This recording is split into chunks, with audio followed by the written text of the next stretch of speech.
this oral adjudication, feedback directly on how we saw the debate pan out, and therefore how we decided on the positions, as opposed to constructive feedback on, as it were, how you can improve. I'm more than happy, and indeed would encourage you to come and see me individually afterwards, and I know there's a heavy emphasis on this tournament on doing that. So, like, please don't write on your form, he didn't have much any constructive feedback.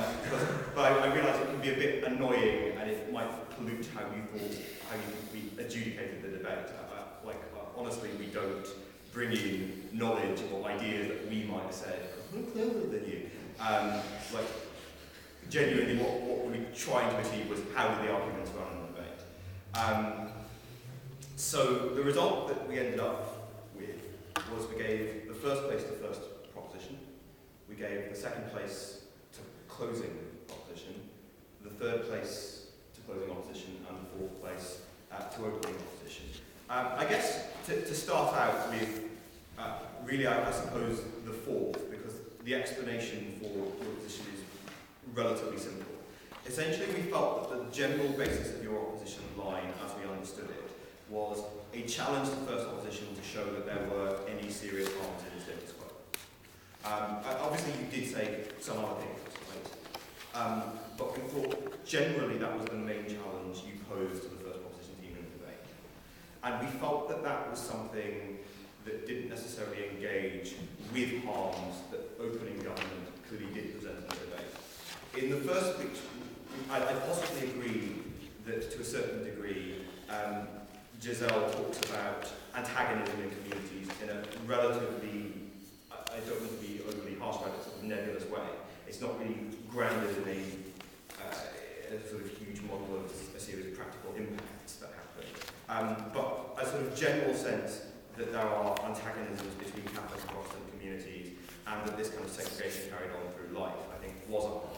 But more specifically, that when Sam gets up and talks about economic discrimination between Protestants and Catholics, and how this is perpetuated by social networks that are formed by the communities in which people mix, I thought that clearly there was not only a suggestion of harm, but a development of the kind of harms that existed. And because the central basis of your case was to say, well, you haven't shown us any real harm, so why not just let people choose? We felt that didn't really respond to the basis of the proposition case. And that's ultimately why you placed fourth in the round.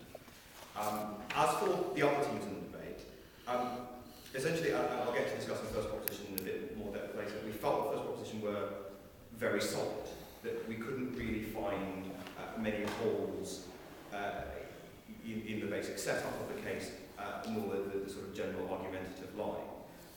In terms of comparing the second half teams, which I'm going to do a little bit of now before I come back to first proposition and say why, as we beat the second half team. That ultimately there were issues in terms of sometimes prioritization of material and sometimes of engaging with each other.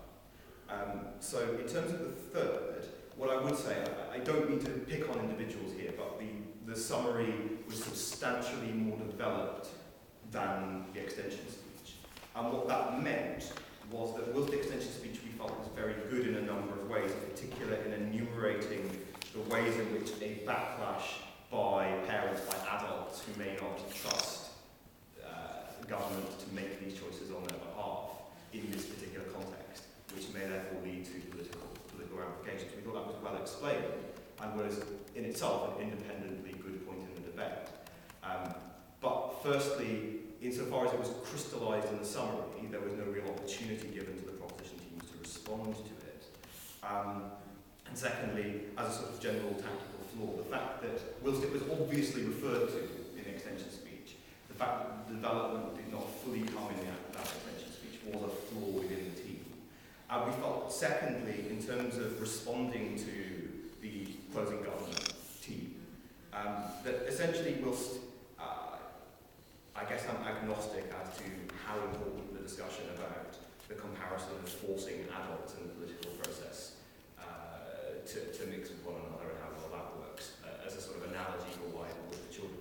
I thought the second point, which is, as it were, a philosophical basis for intervention where there were issues of equality, which I guess is premised upon some of Sam's material about economic discrimination, as a sort of practical reason why you would implement it largely went unresponded to by the opposing opposition team. And whilst obviously, like no argument is unassailable, in terms of how the two teams engaged, we felt there was a failure for the second opposition team to either dispute the correctness of the assertion that there was a governmental interest to intervene when there was a serious issue of equality being interfered with, or to say that it was simply less important than the practical impact that we were trying to make out.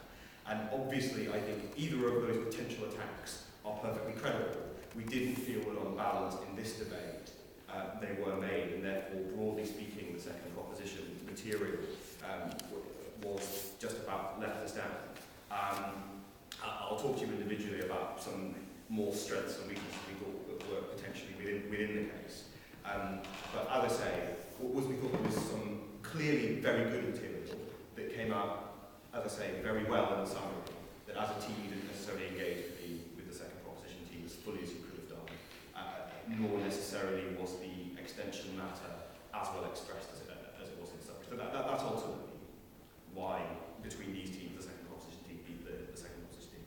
As for the opening government team and why we felt they came ahead of the second half, ultimately we thought they did a very, very good job of setting up a clear debate, of placing it in a clear context of what the division was, why it was harmful, why implementing this mechanism would be likely to change the social context for the better, and why, as I say, and particularly in sound speech, there were pernicious harms in the status quo that would be dealt with. And we felt that by and large, whilst there was the potential for some very strong attacks out of some of the material that came out, particularly in the second opposition, we felt that by and large those points were left standing in the debate. And that whilst obviously there were some reasonable developments, particularly, as I say, this philosophical underpinning that began to come out in your speech, Alex. And also, I thought, Rocky, there was a very interesting discussion right at the end of your summary about the idea that these choices, as it were, aren't real choices, which I think there's the potential for some very good material there. I don't think it necessarily was made a great deal in this debate. But broadly speaking, we thought that a lot of the good argumentation, a lot of the most important argumentation in the debate came out of the first proposition team and was, broadly speaking, not sufficiently challenged, and therefore they were able to take the victory over the other teams. As I say, I will be more than happy and indeed would encourage you to all come and speak to me individually, and I will give you individual feedback and try and help you with, as it were, ideas I may have had, things you might have said, reasons why I'm privileged. And if you don't want to do that, that's fine as well. You may be unlimited at this point. Okay, well done, and good luck for the next round. Thank you very much.